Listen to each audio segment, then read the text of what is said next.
Bismillahirrahmanirrahim. Assalamualaikum warahmatullahi wabarakatuh. Alhamdulillahirabbil alamin. Wa bihi nasta'inu ala umuri dunya waddin. Wassalatu wassalamu ala asyrafil anbiya wal mursalin nabiyina Muhammadin wa ala alihi wa ashabi ajma'in. Wa man tabi'ahum bi ihsanin ila yaumil amma ba'd. Alhamdulillah, ma'asyiral muslimin, para pemirsa Rabbani TV yang dimuliakan Allah Subhanahu wa taala. Senantiasa kita haturkan rasa syukur kita kepada Allah Subhanahu wa taala. Hingga kesempatan kali ini Allah Subhanahu wa taala begitu banyak mencurahkan segala karunia dan nikmat-Nya kepada kita. Dan terlebih pada kesempatan kali ini Allah memberikan kesempatan kepada kita untuk melanjutkan pelajaran kita, pelajaran yang sangat penting, yaitu pelajaran tentang bahasa Arab. Yang mana dalam pelajaran bahasa Arab ini, apabila kita mempelajari dengan benar, maka insya Allah itu akan menjadi jalan yang mudah bagi kita untuk sampai kepada Allah Subhanahu wa ta'ala. Dan tentunya bahwasanya kita semuanya berharap bahwasanya kita diberikan kemudahan untuk bisa memahami apa yang Allah kehendaki dalam kehidupan kita ini. Dan ketika Allah Subhanahu wa ta'ala menyampaikan apa yang Allah maksudkan kepada kita dengan bahasa Arab, maka tentu kalau kita memahami bahasa tersebut, insya Allah kita akan lebih mudah memahami apa yang dimaksud oleh Allah Subhanahu wa ta'ala. Baiklah para pemirsa yang dimuliakan Allah Subhanahu wa ta'ala, masih kita lanjutkan pelajaran kita dari kitab Durusul Lughah Al-Arabiyyah li ghairi natiqin biha, karya Dr. V. Abdurrahman yang diterbitkan oleh Jami'ah Islamiyah Madinah. Pada pertemuan yang lalu, alhamdulillah kita sudah menyelesaikan sampai ke pelajaran yang ke-11. Dan kita sudah masuk ke pelajaran yang ke-12. Nah, di pelajaran yang ke-12 kita sudah baca apa bacaan pengantarnya, dialog yang terjadi antara Su'ad dan Al-Bintu. Dan sekarang kita masuk kepada latihan-latihannya dari pelajaran yang ke-12 ini. Nah, silakan dibuka kitabnya halaman 64. Di halaman 64 di sana ada latihan dari pelajaran yang ke-12 ini. Ya. Dan yang belum memiliki kitab, silahkan di-download dulu di link yang ada di deskripsi. Baiklah para pemirsa yang dimuliakan Allah Subhanahu wa taala, langsung saja kita masuk kepada kitabnya, yaitu latihannya. Latihan yang pertama, perintahnya adalah Iqra waktub. Iqra waktub. Bacalah dan tulislah. Kita diperintahkan membaca dan kemudian kita salin, kita tulis lagi. Nah, baik, kita baca aja yang pertama dan silakan nanti diikuti. Yang pertama, kaifa haluka ya abi. Kaifa haluka ya abi. Yang artinya, bagaimana keadaanmu wahai bapakku? Atau bagaimana kabarmu wahai bapakku?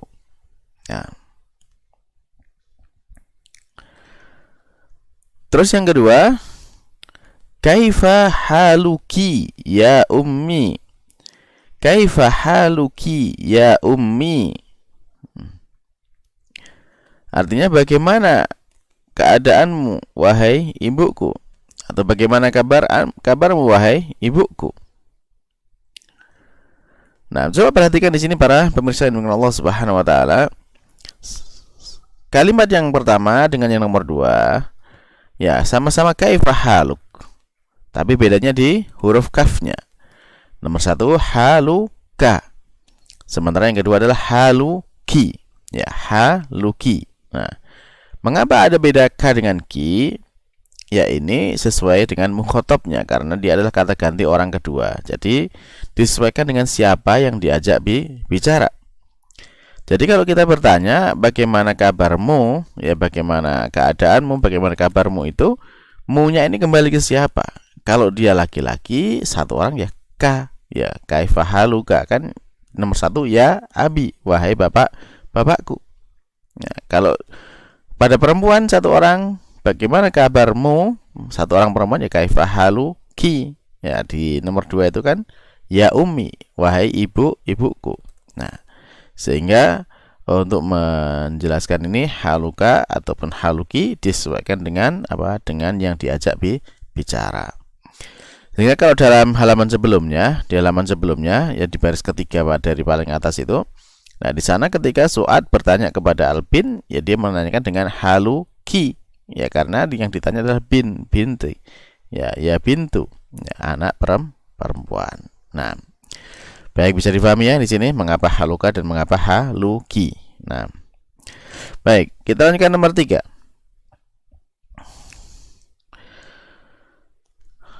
Aina ibnuka Aina ibnuki ya Zainabu. Aina ibnuki ya Zainabu. Dijawab, dhahaba ilal masjidi. Dhahaba ilal masjidi. Nah, artinya, Aina ibnuki, di mana putramu ya Zainabu, wahai Zainab.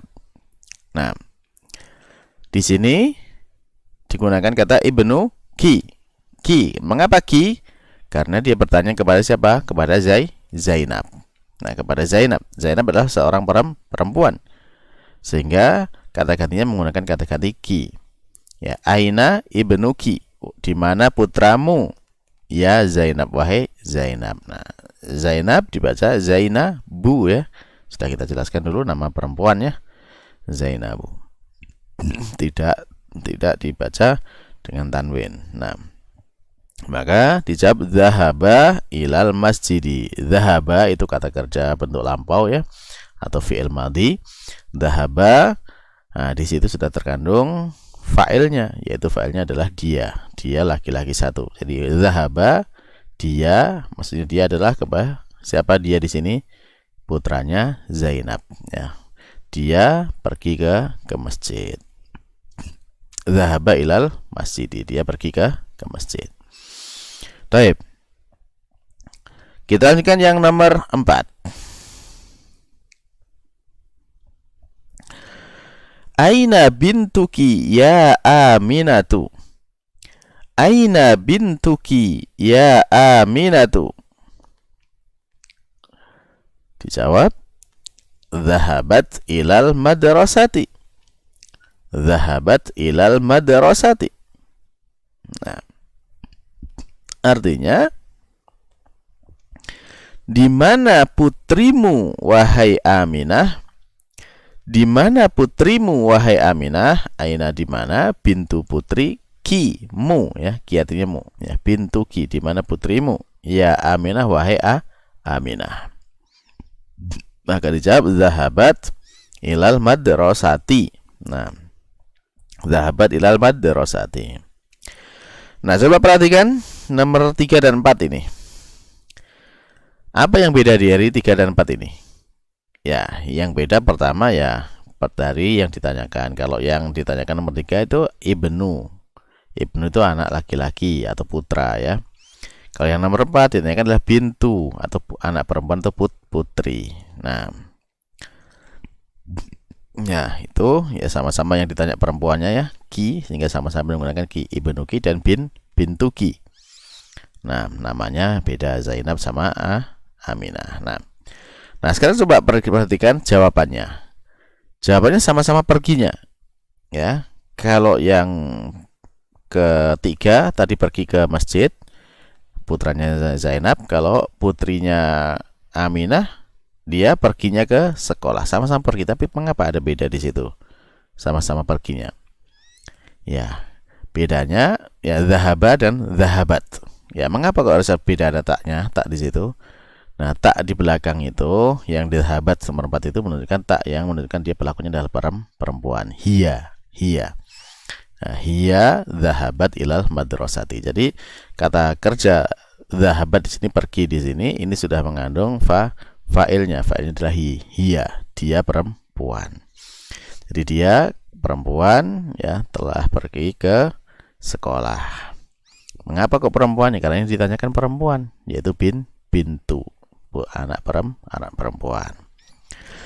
Baik, nah bisa difahami ya bedanya mengapa zahabat dan mengapa zahabat. Nah, baik. Kita lanjutkan yang kelima. Ya. Liman hadhihi sa'atul jamilatu. Liman hadhihi sa'atul jamilatu. Ahiya laki ya Fatimatu. Ahiya laki ya Fatimatu. Naam hiya li. Naam hiya li. Nah, pertanyaannya, ya artinya, liman milik siapa? Milik siapa? Hadhihi sa'atul jamilatu. Ya, jam yang cantik ini. Jam yang cantik ini milik siapa? Jamilah, cantik ya. Nah, jadi jam yang cantik ini milik siapa? Ahya laki ya Fatimah, apakah ini milikmu? Laki, lakinya di sini menunjukkan untuk perempuan. Ya Fatimah tuh, karena dia bertanya kepada Fatimah. Ahya laki ya Fatimah tuh, apakah hiya ini kembali kepada apa? Kembali kepada sa'ah. Sa'ah ada tak marbutohnya, maka dia digunakan kata-katanya perempuan. Ahya, apakah dia atau jam tangan itu laki, milikmu ya Fatimah, wahai Fatimah. Maka dijawab sama Fatimah, na'am, iya. Hiya kembali ke siapa lagi ini? Ke sa'ah. Hiya ya hiya artinya jam ini li, milikku. Baik, nah setelah difahami, ya silakan disalin. Kita lanjut nomor 6 ya. Ahadza qalamuka ya Muhammad. Ya Muhammadun. Ahadza qalamuka ya Muhammadun. La hadza qalamuka anta. La hadza qalamuka anta. Ya. Artinya, apakah hadza ini qalamuka, polpenmu, ya Muhammadun, ya wahai Muhammad. Ya, mengapa pakai ka? Ya karena Muhammad laki-laki. Maka qalamuka, mu-nya menunjukkan untuk laki-laki, yaitu dengan ka, ya. Ahadza qalamuka ya Muhammad. Dijawab sama Muhammad, la, tidak. Hadza qalamuka anta. Ini adalah polpenmu, ya kamu, ya. Jadi ditekankan bahwasanya qalamuka anta. Anta di sini menggunakan kamu laki-laki. Maka ininya domir kepemilikan juga menggunakan kata ka, ya. Anta, kalau misalkan anti berarti hadza qalamuki anti, ya. Tapi di sini anta laki-laki, maka qalamu juga menggunakan laki-laki, qalamuka, ya. Baik, kita lanjutkan yang ke-7. Tilkas sayyaratul jamilatul lati kharajatil ana minal madrasati lil mudiri. Kita ulangi. Tilkas sayyaratul jamilatul lati kharajatil ana minal madrasati lil mudiri. Sekali lagi. Tilkas sayyaratul latil tilkas sayyaratul jamilatul lati kharajatil ana minal madrasati lil mudiri. Nah, ya artinya mobil yang bagus, ya jamilah itu kan bisa bermakna cantik, bagus, ya baik gitu ya. Nah, jadi tilka itu as-sayyarah, mobil. Ya, jadi mobil yang bagus itu mobil bagus itu yang kharajat, keluar. Ya, kharajat pakai tak marbutoh. Mengapa? Karena yang keluar apa? Sayyarah, mobil perempuan. Ya, afwan ya, kharajat pakai tak taknis, bukan tak marbutoh ya. Ya, tak di belakang itu menunjukkan perempuan. Kenapa? Karena yang keluar adalah sayyarah yang ada tak marbutohnya, dia menunjukkan perempuan. Jadi mobil bagus itu, atau mobil bagus yang keluar itu, atau yang mobil bagus itu yang kharaja keluar sekarang minal madrasah dari sekolah, ya, lil mudiri, miliknya kepala sekolah. Jadi arti terjemahan bebasnya ya, mobil bagus yang sedang keluar itu sekarang, nah itu miliknya kepala sekolah, keluar dari sekolah. Nah, baik, bisa difahami ya. Nah, yang ke-8, a'anta muhandisun ya akhi. Nah, a'anta. Mengapa anta? Karena tanya kepada akhi, saudara laki-lakiku. Kalau misalkan ke ukhti, ya di nomor 9 itu a'anti tabibatun ya ukhti, ya. Yang 8, a'anta. Mengapa dibaca ta? Karena dia laki-laki. A'anta muhandisun ya akhi, apakah Anda seorang arsitek, wahai saudaraku. Demikian juga kata kerjanya muhandisun, ya, dia menunjukkan laki-laki tanpa ada tak marbutohnya. Jadi a'anta muhandisun ya akhi, apakah Anda seorang arsitek, wahai saudaraku? Dijawab, la, tidak. Ana tabibun, aku seorang dokter. Baik, yang terakhir, yang ke-9, a'anti tabibatun ya ukhti, ya, apakah Anda seorang dokter, wahai saudariku? Nah, dijawab, la, ana mudarrisatun, tidak, ana seorang pengajar, saya seorang guru. Nah, baik, nomor 9 berarti artinya di situ apakah, ya, a'anti, apakah Anda tabibatun, seorang dokter perempuan, ya ukhti, wahai saudariku?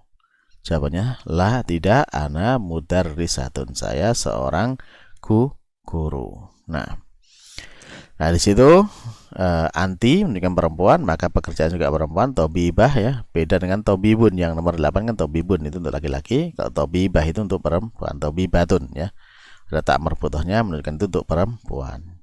Kalau nomor 8 ya akhi, saudaraku. Kalau 9 ya ukhti, saudariku. Nah, demikian juga untuk pekerjaannya, ana tabibun, berarti dia laki-laki karena pekerjaannya menunjukkan laki-laki. Kalau yang 9 ana mudarrisatun, ya, saya seorang pengajar perempuan atau seorang guru perempuan. Ada tak marbutohnya di belakang. Baiklah para pemirsa yang dimuliakan Allah Subhanahu wa taala, dengan demikian kita selesai dari latihan yang pertama di pelajaran yang ke-12 ini. Ya, mudah-mudahan kita bisa paham, dan silakan disalin, ya, untuk lebih menguatkan lagi, ya. Kalau masih belum hafal dengan harokat-harokat yang tadi kita jelaskan, ya, kalau ada yang terlewat, ya silahkan bisa diulang kembali videonya. Dan kemudian kalau ada yang belum jelas, silahkan bisa ditanyakan langsung di grup yang ada di linknya yang ada di deskripsi. Baik, demikian para pemirsa sekalian yang dimuliakan Allah Subhanahu wa taala. Untuk pertemuan kali ini kita cukupkan sekian dulu, dan kita akhiri dengan doa kafaratul majelis. Subhanakallahumma rabbana wa bihamdika, asyhadu an la ilaha illa anta, astaghfiruka wa atubu ilaik. Wassalamualaikum warahmatullahi wabarakatuh.